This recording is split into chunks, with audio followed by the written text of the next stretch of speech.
అనంత కరుణామయుడు అపార కృపాశీలుడైన అల్లాహ్ పేరుతో ప్రారంభిస్తున్న సూరే అన్నూర్ 52వ వివరణ 4వ వరకు. ఇక్కడ ఆదేశ వాచకం చూసి పండితుల ఒక వర్గం ఇలా చేయడం విధి అని అభిప్రాయపడ్డారు. నిజానికి వ్యవహారం తీరును బట్టి చూస్తే ఈ ఆజ్ఞ విధి అయినది కాజాలదని జోత్కమవుతుంది. ఒక వ్యక్తి పెళ్లి చేయడం ఇతరులపైన విధి కాజాలదన్న విషయం తెలుస్తూనే ఉంది. ఎవరి పెళ్లి ఎవరితో చేయడం విధి అవుతుంది?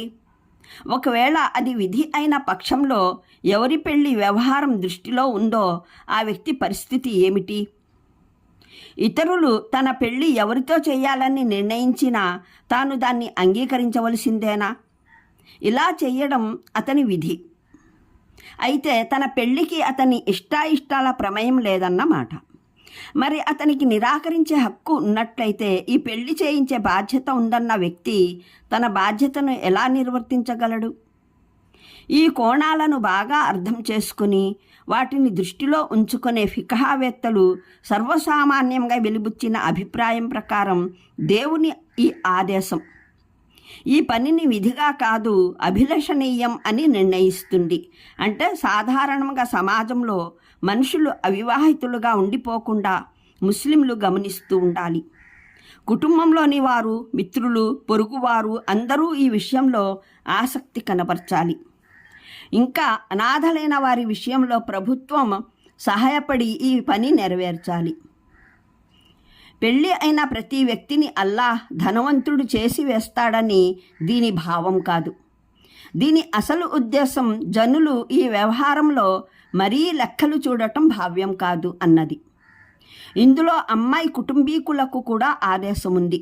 సద్వర్తనుడు, సౌజన్యవంతుడు వారి ఇంట పెళ్లికి సందేశాన్ని పంపితే కేవలం అతని బేదరికాన్ని చూసి త్రోసిపుచ్చరాదు.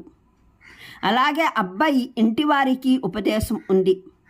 ఒక యువకునికి కేవలం అతను ఇంకా ఏమీ సంపాదించడం లేదన్న కారణం చేత కూర్చోబెట్టకండి. యువకులకు కూడా హితువు ఉంది. ఇతోధిక సంపాదన నిరీక్షణలో తమ పెళ్లి విషయాన్ని అనవసరంగా దాటవేస్తూ ఉండకండి. ఎంతో కొంత ఆదాయం ఉంటే చాలు దైవంపైన భారం మోపి పెళ్లి చేసుకోండి. పలుమార్లు స్వయంగా పెళ్లి వల్లనే మనిషి పరిస్థితులు చక్కబడతాయి. భార్య సహకారంతో ఖర్చుల్లో అదుపు ప్రాప్తమవుతుంది. బాధ్యతలు నెత్తిన పడితే మనిషి స్వయంగా మున్పుటి కన్నా అధికంగా పరిశ్రమిస్తాడు, ప్రయత్నాలు చేస్తాడు. భార్య ఆర్థిక వ్యవహారాలలోనూ చేయూత అందివ్వవచ్చు. అన్నింటికన్నా ముఖ్యంగా భావిలో ఎవరికి ఏది రాసిపెట్టి ఉందో ఎవరికీ తెలియదు. మంచి పరిస్థితులు దుస్థితులుగాను, దుస్థితి మంచి పరిస్థితులుగాను మారే అవకాశం ఉంది. అందువల్ల మనిషి అవసరాన్ని మించి లెక్కలు చూడటాన్ని మానివేయాలి. ఈ ఆయట్లను అత్యుత్తమంగా వ్యాఖ్యానించినవి ప్రవక్త మహానీయులు సల్లల్లాహు అలైహి వసల్లం ప్రవచించిన హదీసులు. హజరత్ అబ్దుల్లా బిన్ మసూద్ ఉల్లేఖనం ప్రకారం దైవ ప్రవక్త సల్లల్లాహు అలైహి వసల్లం ఇలా బోధించారు: యువకుల్లారా, మీలో ఎవరు పెళ్లి చేసుకోగలుగుతారో అతను పెళ్లి చేసుకోవాలి. అది దృష్టిని దుర్వర్తన నుండి కాపాడుతుంది. మనిషి సౌశల్యతను నిలబెట్టడానికి పెద్ద సాధనం. మరి ఎవరికైతే ఆ స్తోమత లేదో వారు రోజా ఉపవాసరతాలు పాటించాలి. ఉపవాసరతం మనిషిలోని సహజ ఉద్రేకాలను అదుపు చేస్తుంది. బుఖారీ, ముస్లిం.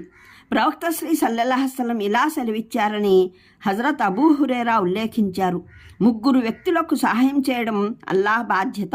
ఒకడు తాను సౌశీల్యవంతంగా ఉండటానికి నికాహ చేసుకునేవాడు.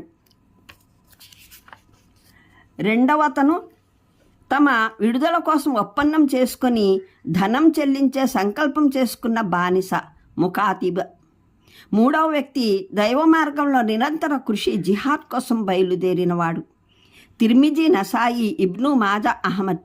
మరిన్ని వివరాలకు చూడండి ఖురాన్ అవగాహనం సంపుటి 2 అన్నిసా 25. ముఖాతబత్ అన్న పదానికి రాతమూలకంగా ఒప్పందం చేసుకోవడం అని అర్థం. కానీ పరిభాషలో బానిస స్త్రీ పురుషులు తమ స్వేచ్ఛ విడుదల కోసం తమ యజమానికి కొంత ప్రతిమూల్యం చెల్లించేందుకు అంగీకరించగా యజమాని దాన్ని ఆమోదిస్తే ఉభయుల మధ్య జరిగే రాతమూలకమైన ఒప్పందం అని అర్థం. ఇస్లాంలో బానిసల విడుదలకు ప్రతిపాదించిన విభిన్న విధానాలలో ఇదొక్కటి. ఆ ప్రతిమూల్యం తన ధన రూపంలోనే ఉండనవసరం లేదు. యజమానికి ఏదైనా ప్రత్యేక సేవ అందజేయడం కూడా ప్రతిమూల్యం కావచ్చు. ఉభయులు ఆమోదిస్తే ఒప్పందం కుదిరిన తర్వాత యజమానికి స్వేచ్ఛా ప్రయత్నంలో అవాంతరాలు సృష్టించే హక్కు ఉండదు. అతను బానిసకు ఒప్పందపు సొమ్ము సిద్ధపరిచే అవకాశాన్ని ఇవ్వాలి. నిర్ణీత కాలంలో బానిస తన బాధ్యతలోని ధనమో సేవను అందజేసినట్లయితే అతన్ని విడుదల చేసి వేయాలి.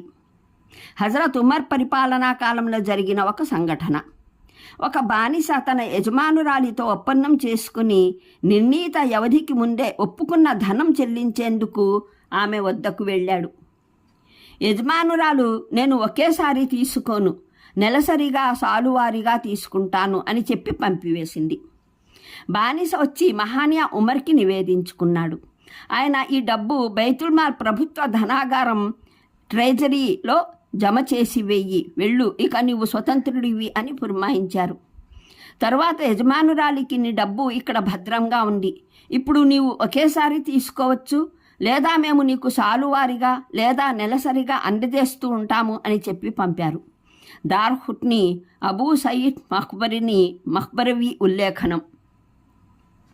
కొందరు ఫిఖహావేత్తల వర్గం ఈ ఆయత్ భావాన్ని గ్రహించిన దాని ప్రకారం ఒక బానిస స్త్రీ లేదా పురుషుడు ముకాతబత్ను అభ్యర్థించినట్లయితే యజమాని దాన్ని స్వీకరించడం విధి. ఈ అభిప్రాయం అతా అమ్ర బిన్ దీనార్, ఇబ్ను సీరిన్, మస్రూహ్, జహక్, ఇక్రమా, జాహిరియా, ఇబ్ను జరీర్ తబ్రీలకు చెందినది. ఇమాం షాఫీ కూడా మొదట్లో ఇదే అభిప్రాయం కలిగి ఉండేవారు. రెండవ వర్గం అభిప్రాయంలో ఇది విధి కాదు, అభిలషణీయం, పుణ్యప్రదం. ఈ వర్గంలో Shabi, Muqatil bin Hayyan, Hasan Basri, Abdur Rahman bin Zaid, Sufyan Thauri, Abu Hanifa, Malik bin Anas వంటి మహానీయులు ఉన్నారు. చివరిలో ఇమాం షాఫీ కూడా దీన్ని ఆమోదించారు. మొదటి వర్గం అభిప్రాయాన్ని రెండు విషయాలు సమర్థిస్తూ ఉన్నాయి. ఒకటి ఆయత్ పదాలు, కాతిబూహుం, వారితో ముకాతబత్ చేయించుకోండి అన్నవి. ఈ పదాలు స్పష్టంగా చెబుతున్నాయి ఇది అల్లాహ్ ఆదేశమని.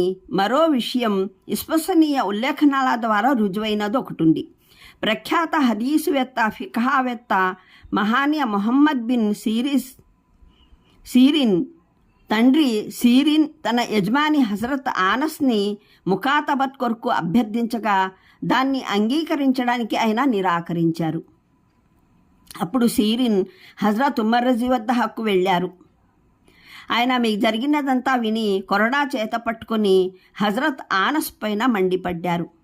ముకాతబత్ చేసుకోవాలన్నది అల్లాహ్ ఆదేశం అని ఫర్మాయించారు. బుఖారీ హదీస్. ఈ సంఘటనను పురస్కరించుకొని ఇది మహానియా ఉమర్ రజియల్లాహ్ వ్యక్తిగత చర్య కాదు, ఇది సహబా సహచరుల సమక్షంలో జరిగింది కనుక దాని పట్ల ఎప్పుడూ విభేదాన్ని వ్యక్తం చేయలేదు. అందువల్ల ఇది ఈ ఆయత్కు ప్రామాణికమైన టీకా అని అంటారు.